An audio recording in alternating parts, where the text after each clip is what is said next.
What you just saw, my friends, was the original concept for Splinter Cell Conviction. If you know me, you know I love stealth games. It's probably my favorite genre. But surprisingly enough, I've only played one Splinter Cell game, Splinter Cell Conviction. Yeah, okay, I know, I'm fucking sorry, okay, I get it. But despite my lack of experience, Splinter Cell has always been a series that I admire. One that I respect from a distance, if that makes sense. That's not to say I don't want to play any of them. It's actually quite the opposite. I don't fucking know where to start. I also just haven't gotten around to it. Look, I know these excuses suck, I'm sorry. I'll get around to playing more Splinter Cell games in the future. But from what I have played, I enjoy it. So I can totally understand the appeal of the series. What I can't understand is why there hasn't been a new one in so damn long. Like, Blacklist couldn't have been that bad, right? Right? Alright, let's see if we... What? Oh my... Briggs, we talked about this. You can't be doing that kind of thing on a mission. But while we continue to wait another decade for a sequel to come out, I figured we could take a look at a Splinter Cell game that never came to be, the original version of Splinter Cell Conviction. The first thing you'll notice is that this looks nothing like Splinter Cell. And that's because it basically isn't. This game prioritizes hand-to-hand combat and shootouts, which has never been the series' focus before. Sure, you could smack dudes and shoot other ones, but this is different. We're shown Sam Fisher looking completely fucking different than ever before. This dude looks like the main guy in Watch Dogs. What, did you expect me to know his name? I don't give a shit. But this Sam Fisher is a lot less stealthy compared to the old one. Sure, stealth is very much part of the game as shown here, but I don't know, it kinda looks like the standard walk up behind enemy and press button to kill them thing we've seen a million times before. But this is a very early look at the premise, so we gotta keep that in mind going forward. For example, put in place a whole new fighting system where, wow. Yeah, you get it. They also have standard things like whistling to get the guard's attention, but one detail I really like is that the guard trails you after he spots you, and he'll continue to do so until you can dispatch of him somehow. A lot of games from this time period would have had the enemies immediately become aggroed when they see you, but this is much more realistic and allows for the player to figure out things before they're promptly gunned down. You can deal with them by losing them or luring them away from the public and taking them out. It's pretty generic, but with some tweaking I'm sure it could have been really interesting. You can also cause scenes in order to distract them, and I don't mean like those optional ones you encounter occasionally in Hitman. I mean you could do it with anybody. You can use anybody as a distraction. You can steal something from them or break something to get them upset, causing a guard to come and check on them. They also show off this crowd blend-in feature, which is nothing new but can still be used. And it's some shitty first-person POV. Okay, why does the barrier look like that? Dude needs to get his eyes checked. This is what he's going around seeing every fucking day. Good God. Kind of sail from people to people, a bit like a Frogger gameplay or something. So it's not about light and dark anymore. It's really about being able to go into a certain place where I'm not gonna be noticed. So it's all about going unnoticed. And you're losing me with that one. Blending into the shadows is a key part of the Splinter Cell series. And to just abandon a key component like that is just stupid to me.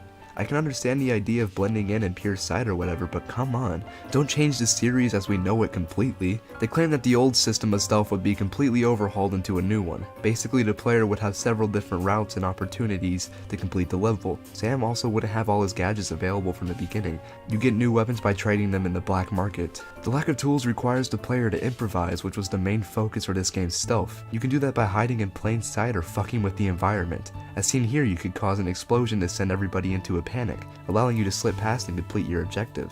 But if you did this too often, then the police would be forced to lock down the whole area and go on patrol. This would have made it a lot harder for the player to blend in. They don't say much else about stuff because I feel like the system wasn't as intricate as they claim. You can improvise it any way you want.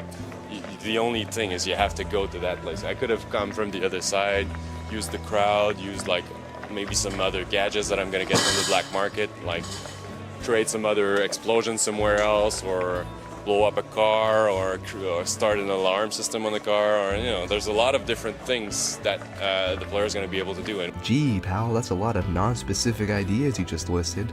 I really wish you could give me something I could fucking work with, please. I imagine this mechanic would have been similar to Watch Dogs, like how you're able to hack into things to cause a distraction in that game. Hell, that's the second time I've mentioned Watch Dogs. I feel like a lot of ideas from this game went into that game. What I can say though is the overhaul of stealth just sounds unnecessary to me. The old system works just fine. Why would anybody get rid of it? I guess this game did come out during the weird time where every stealth series was trying to reinvent itself for whatever reason, but I'll say the same thing now as many people did when Hitman Absolution came out. If it ain't broke, don't fucking fix it. I don't know, just a thought. One thing that's made heavily clear early in this build is the focus on hand-to-hand combat. The developers briefly discussed the fact that they're adding a completely new combat system, and honestly, it's kind of the reason I made this video. This combat, whilst extremely janky, looks like it could have been really fun with time. You have your basic punches and kicks, but Sam also has this insane throw ability that he uses on like every motherfucker. It looks interesting to be able to toss your enemies around and into different parts of the environment. They also go on to say, So you can pick up anything in the map. You can throw anything everywhere. which I highly fucking doubt is true, but it looks like you can actually throw most of the items in the level, which is pretty neat.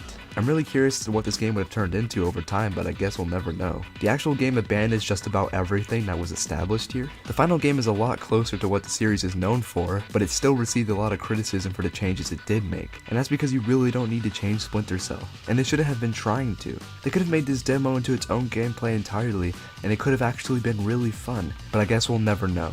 The reason this game changed so much during development and never seems to have a clear vision is because the devs couldn't agree on where to take the series. Or at least according to this random person who claims to have worked on the game, that's what happened. Now I'm not going to say that's objectively what happened just because an anonymous commenter told me it was, but I also wouldn't be surprised if it was the case. I mean, the dude presenting the footage I've been using doesn't even seem to know what he's fucking talking about. Dude stumbles through the entire presentation, which leads me to believe the gameplay we're seeing was way earlier than they wanted us to think.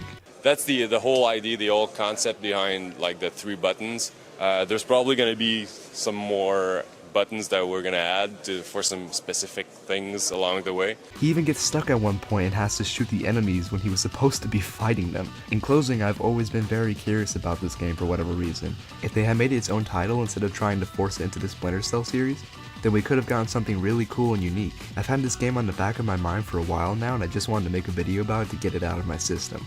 Anyway guys, I hope this video was at least somewhat entertaining and not a complete fucking mess. If you enjoyed it, maybe leave me a like so I can know that this video wasn't a complete failure. Well, basically that's the idea.